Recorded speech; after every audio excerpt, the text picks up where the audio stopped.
നമസ്കാരം ഗൈസ്. ഷിയാസ് കരീം പണം തട്ടിയെന്ന് പറയുന്ന പരാതിയിൽ വീണ്ടും തെളിവുകൾ പുറത്തുവിട്ട യുവതി, അതായത് ലക്ഷങ്ങളാണ് ബാങ്ക് ട്രാൻസ്ഫർ, അതായത് UPI വഴി ഷിയാസ് കരീമിന്റെ ബാങ്ക് അക്കൗണ്ടിലോട്ട് ട്രാൻസ്ഫർ ചെയ്തിരിക്കുന്നത്. അതിന്റെ വ്യക്തമായിട്ടുള്ള വാർത്ത ഉൾപ്പെടെ ന്യൂസ് 80 പുറത്തുവിട്ടിട്ടുണ്ട്. അതായത് അതിന്റെ സ്റ്റേറ്റ്മെന്റ്, അതായത് ആ റെക്കോർഡ് ഉൾപ്പെടെയാണ്, UPI സ്റ്റേറ്റ്മെന്റ് ഉൾപ്പെടെയാണ് ന്യൂസ് 80 പബ്ലിഷ് എക്സ്ക്ലൂസീവായിട്ട് ഈ വാർത്ത പുറത്തുവിട്ടിരിക്കുന്നത്. നമുക്ക് ഒട്ടും വൈകിക്കുന്നില്ല, ആ വീഡിയോ, ആ വാർത്ത നമുക്ക് കണ്ടിട്ട് മുൻപോട്ട് പോകാം. എന്തായാലും ഷിയാസ് കരീമും ഭാര്യ ദർഭയും ഇന്നലെ ഈ ആരോപണങ്ങളെല്ലാം തള്ളി രംഗത്ത് വരുന്നുണ്ട്. അത്തരത്തിൽ പൈസയൊന്നും വാങ്ങിയിട്ടില്ല, തങ്ങളുടെ പക്കലും എല്ലാ തെളിവുകളുണ്ടെന്ന് പറയുന്തോറും ഈ പരാതിക്കാരി കൂടുതൽ തെളിവുകൾ പുറത്തുവിടുന്ന സാഹചര്യമാണ് നിലവിലുള്ളത്. ഇന്നിപ്പോൾ പുറത്തു വന്നത് ഷിയാസ് കരീം മാത്രമല്ല, ഷിയാസിന്റെ മാതാവ്, ഷിയാസിന്റെ സഹോദരി എന്നിവരുടെ ഗൂഗിൾ പേ അക്കൗണ്ട് വഴി ഈ യുവതി സ്ത്രീ നൽകിയ തുകയുടെ കണക്കുകളാണ്. അതിന്റെ വിശദമായിട്ടുള്ള വിവരങ്ങൾ തന്നെയാണ് പുറത്തുവിട്ടിരിക്കുന്നത്.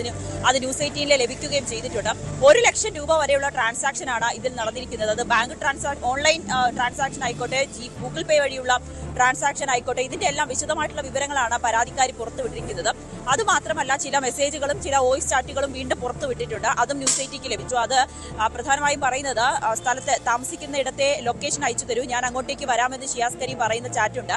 അങ്ങനെ യുവതി, ഈ സ്ത്രീ ലൊക്കേഷൻ അയച്ചു കൊടുക്കുന്നുണ്ട്. അതോടൊപ്പം തന്നെ ചില വോയിസ് ചാറ്റിൽ വീണ്ടും പണം ആവശ്യപ്പെടുന്നതുണ്ട്. പെരുമ്പാവൂരിലേക്ക് താൻ താമസം മാറാം, കോഴിക്കോട് വന്നു കഴിഞ്ഞാൽ നമുക്ക് എന്നും കാണാൻ കഴിയില്ലല്ലോ, പെരുമ്പാവൂരിലാവുമ്പോൾ നമുക്ക് എല്ലാവർക്കും ഒന്നിച്ച് താമസിക്കാം, അല്ലെങ്കിൽ കുടുംബത്തെ നോക്കാം, ഈ സ്ത്രീയെ നോക്കാം, അങ്ങനെ തരത്തിലുള്ള വാഗ്ദാനങ്ങളൊക്കെ ഷിയാസ് നൽകുന്ന അതും ഈ വീഡിയോയിൽ കാണാൻ സാധിക്കും. എന്തായാലും ഷിയാസ് കരീമിന് എതിരായിട്ടുള്ള ആരോപണങ്ങളെല്ലാം വീണ്ടും തെളിവുകളെല്ലാം ഓരോ ദിവസം കഴിയുന്നവരും പുറത്തു വന്നുകൊണ്ടിരിക്കുകയാണ്. നിലവിൽ ഈ കേസ് അന്വേഷിക്കുന്നത് ചേവായൂർ പോലീസുമാണ്. ഈ വാർത്തയിലൂടെ നമുക്ക് മനസ്സിലാക്കാൻ സാധിക്കുന്നത്, നല്ല ശക്തമായ തിരിച്ചടിയാണ് യുവതി ഷിയാസ് കരീമിന് കൊടുത്തിരിക്കുന്നത്. കാരണം വെറുതെ വെച്ച ഒരു വാട്സപ്പ് ചാറ്റുകളോ വാട്സപ്പ് വോയിസ് കോളുകളോ അങ്ങനത്തെ ഒന്നും അല്ല ഇത് വളരെ പ്രോപ്പർ ആയുള്ള ഒരു എവിഡൻസ് ആണ്.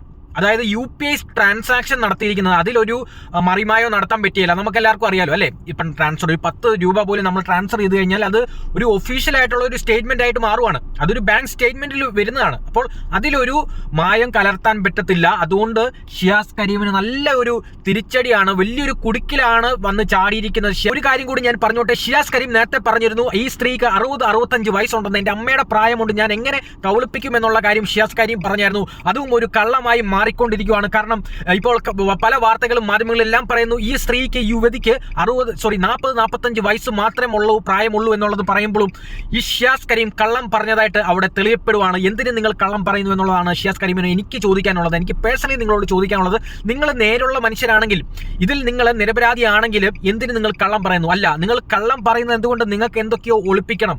നിങ്ങൾ തെറ്റുകാരൻ ആയതുകൊണ്ടാണ് നിങ്ങൾ കള്ളം പറയുന്നത്. അതാണ് നമ്മൾ ഒരു ചരിത്രം വെച്ച് നോക്കുമ്പോൾ, അതായത് മനുഷ്യ സഹജമായിട്ട് കള്ളം പറയുന്നത് നിങ്ങൾ പല കാര്യങ്ങൾ ഒളിപ്പിക്കാനാണ്. അത് നമുക്ക് ആർക്ക് വേണമെങ്കിലും മനസ്സിലാക്കാൻ സാധിക്കും. ഷിയാസ് കരീം, നിങ്ങൾ എന്തുകൊണ്ട് അങ്ങനെ ഒരു കള്ളം പറഞ്ഞു? അത് ലോകം മുഴുവനും, കേരളം മുഴുവനും ഉറ്റുനോക്കുന്ന ഒരു കാര്യമാണ്. നിങ്ങൾ ഓൾറെഡി ഒരു കള്ളം പറഞ്ഞതായിട്ട് തെളിയപ്പെടുമ്പോൾ 65 വയസ്സോ 60 വയസ്സോ എൻ്റെ അമ്മയുടെ പ്രായമുണ്ടെന്ന് നിങ്ങൾ പറയുമ്പോൾ, ഇപ്പോൾ വാർത്തകൾ, മാധ്യമങ്ങൾ പറയുന്നത് ആ സ്ത്രീക്ക്, ആ യുവതിക്ക് 40-45 വയസ്സുള്ളെന്ന് പറയുമ്പോൾ അവിടെ നിങ്ങളൊരു കള്ളം പറഞ്ഞതായിട്ട്, നിങ്ങൾ ഓൾറെഡി ഒരു കള്ളനായി മാറിയിരിക്കുന്നു ഷിയാസ് കരീം എന്നുള്ളത് ഞാൻ പറഞ്ഞു പോകുവാണ്. കൂടാതെ ഇപ്പോൾ നമ്മൾ ഈ വാർത്തയിലൂടെ നമുക്ക് വ്യക്തമാകുന്നു ഷിയാസ് കരീമിന് പൈസ കിട്ടിയിട്ടുണ്ട് എന്നുള്ളത്. അത് വെറുതെ ആ ഒരു സ്ത്രീ പറയുന്ന വാക്കാൽ മാത്രം പറയുന്നല്ല. അതുമല്ല, വോയിസ് ചാറ്റുകൾ മാത്രമല്ല. നമ്മളിപ്പോൾ വോയിസ് ചാറ്റുകൾ പറയുവാണെങ്കിൽ ഇപ്പോൾ ആർട്ടിഫിഷ്യൽ ഇന്റലിജൻസ് ആണെന്ന് പറഞ്ഞ് നമുക്ക് തള്ളി മാറ്റാം. നമ്മളിപ്പോഴത്തെ ജനസമൂഹം അങ്ങനെയൊക്കെ വിചാരിക്കുന്ന ഒരു കാലഘട്ടമായി മാറിയിരിക്കുന്നു. അത് ആ ഒരു സിസ്റ്റം വഴി അങ്ങനെ ജനറേറ്റ് ചെയ്യാൻ പറ്റുന്ന ഒരു കാലമായി മാറിയിരിക്കുന്നു. ആരെക്കുറിച്ചാണെങ്കിലും ആരോപണം ഉണ്ടാക്കാൻ പറ്റുന്ന ഒരു കാലമായി മാറിയിരിക്കുന്നു. പക്ഷേ ഈ UPI ട്രാൻസാക്ഷൻ, അതായത് ബാങ്ക് ട്രാൻസ്ഫർ ഒക്കെ നടത്തിയതിൽ ഒരു മായം കലർത്താൻ പറ്റത്തില്ല. അതിപ്പോൾ അങ്ങനെ കലർത്താനായിട്ട് പറ്റുമെങ്കിൽ, അതായത് വലിയൊരു ഒരു കള്ളമാണ് അഥവാ സ്ത്രീ, ആ ഒരു യുവതി ചെയ്തിട്ടുണ്ടാകുന്നത്. കാരണം അങ്ങനെ ഒരിക്കലും ഒരു മായം കലർത്താൻ പറ്റുന്ന ഒരു കാര്യമല്ല ഒരു ബാങ്ക് ട്രാൻസ്ഫർ എന്നുള്ളത്. അതായത് ബാങ്കിൽ ചെന്നത് ചോദിച്ച് സംസാരിച്ചാൽ പോലും ബാങ്കിൽ അത് രേഖപ്പെടുത്തുന്നതാണ്. അതൊരു സെക്യൂർ ഒരു ഫോർമാറ്റ്, ഒരു പ്ലാറ്റ്ഫോമാണ്, ഒരു സെക്യൂർ പ്ലാറ്റ്ഫോമാണ് ബാങ്ക് ട്രാൻസ്ഫർ എന്നുള്ളത്. അത് ഒരു 2 പേര് തമ്മിലുള്ള ട്രാൻസ്ഫർ മാത്രമായിരിക്കില്ല, അവരുടെ മൊബൈലിൽ മാത്രം രേഖപ്പെടുത്തുന്ന കാര്യമല്ല. അതൊരു ബാങ്കിൽ ഒഫീഷ്യലായിട്ട് വരുന്ന കാര്യമായതുകൊണ്ട് 2 പേരിൽ ഒതുങ്ങുന്ന ഒരു എവിഡൻസ് അല്ല. ഇത് ബാങ്കിൽ തന്നെ അതൊരു സെക്യൂർ ഒരു പ്ലാറ്റ്ഫോം ആകുന്ന ഒരു കാര്യമാണ്. സെക്യൂരിറ്റി നിറഞ്ഞ ഒരു കാര്യമാണ്. വളരെ ക്രെഡൻഷ്യൽ ആയിട്ട് നടക്കുന്ന ഒരു കാര്യമാണ്. അതിലൊരു മായം കലർത്താൻ പറ്റിയില്ലെന്നാണ് എനിക്കറിയാവുന്ന കാര്യങ്ങൾ. അപ്പം അതിലൊരു മായം കലർത്താൻ പറ്റിയില്ലെന്നാണ് ഞാൻ പറഞ്ഞു വെക്കുന്നത്. ഇപ്പോൾ എനിക്ക് വ്യക്തമായിട്ട് ഇത് മനസ്സിലാക്കാൻ പറ്റുന്നത്, നിങ്ങൾക്കും എനിക്കും, നമ്മൾ അരി കഴിക്കുന്നവർ, ചോറുണ്ണുന്നവർ നമുക്ക് മനസ്സിലാക്കാൻ സാധിക്കുന്നത്, ഇതിലിപ്പം കൂടുതലും തെറ്റുകാരനായിരിക്കുന്നത് അതായത് ഷിയാസ് കരീം തന്നെയാണ്. അപ്പോൾ ഇതിലെ നിയമം തെളിയിക്കട്ടെ എന്നുള്ളതാണ് എനിക്ക് പറയാനുള്ളത്. നമ്മുടെ നിയമ സംവിധാനം എന്ത് പറയുന്നു അതേ നമുക്കും ഉറപ്പാക്കാൻ സാധിക്കുകയുള്ളൂ. അത് തന്നെയുള്ളൂ എന്തായാലും എന്നുള്ളത് തന്നെയാണ് ഞാൻ പറഞ്ഞു വെക്കുന്നത്.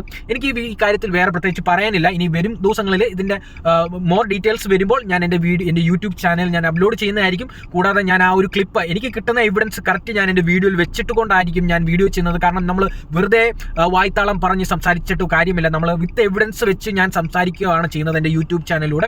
അപ്പോൾ നിങ്ങൾക്ക് ഈ വീഡിയോ ഇഷ്ടപ്പെട്ടിട്ടുണ്ടെങ്കിൽ ലൈക്ക് ചെയ്യാൻ, നിങ്ങളുടെ അഭിപ്രായം കമൻറ്റ് ചെയ്യാൻ ആരും മറക്കരുത്. എന്തായാലും എനിക്ക് എഗൻസ്റ്റ് ആയാൽ പോലും എനിക്ക് വളരെ സന്തോഷമുള്ളൂ. നിങ്ങളുടെ അഭിപ്രായം എൻ്റെ വീഡിയോയുടെ താഴെ കമൻറ്റ് ചെയ്യാൻ ആരും മറക്കരുത്. അഥവാ നിങ്ങൾക്ക് വീഡിയോ ഇഷ്ടപ്പെട്ടില്ലെങ്കിൽ പോലും ഡിസ്ലൈക്കും ചെയ്യാൻ ഞാൻ നിങ്ങളോട് പറയുന്നു. കൂടാതെ ഇഷ്ടപ്പെട്ടിട്ടുണ്ടെങ്കിൽ സബ്സ്ക്രൈബ് ചെയ്യുക, ഇത് ഷെയർ ചെയ്യാനും മറക്കരുത് എന്നുള്ളത് മാത്രമേ ഞാൻ പറയുന്നുള്ളൂ. അപ്പോൾ നെക്സ്റ്റ് വീഡിയോ ഞാൻ ഉടനെ ചെയ്യുന്നതായിരിക്കും. വേറെ പല വിഷയങ്ങൾ നമ്മുടെ കേരളത്തിൽ നടക്കുന്നുണ്ട്. ആരും മിണ്ടാതിരുന്നിട്ടോ ഒന്നും കാര്യമില്ല. നമ്മുടെ സമൂഹത്തിൽ നടക്കുന്ന വിഷയങ്ങൾ ആരും കണ്ണടച്ചിരുന്നിട്ട് കാര്യമില്ല. അതുകൊണ്ട് ഞാൻ എന്ത് വിഷയങ്ങളുണ്ടെങ്കിലും ഞാൻ എൻ്റെ യൂട്യൂബ് ചാനലിൽ ഞാനത് വീഡിയോ ആയിട്ട് ചെയ്യുന്നതായിരിക്കും. അപ്പോൾ നെക്സ്റ്റ് ഒരു വീഡിയോ ഉടനെ വരുന്നതായിരിക്കും. Guys, see you soon guys, by.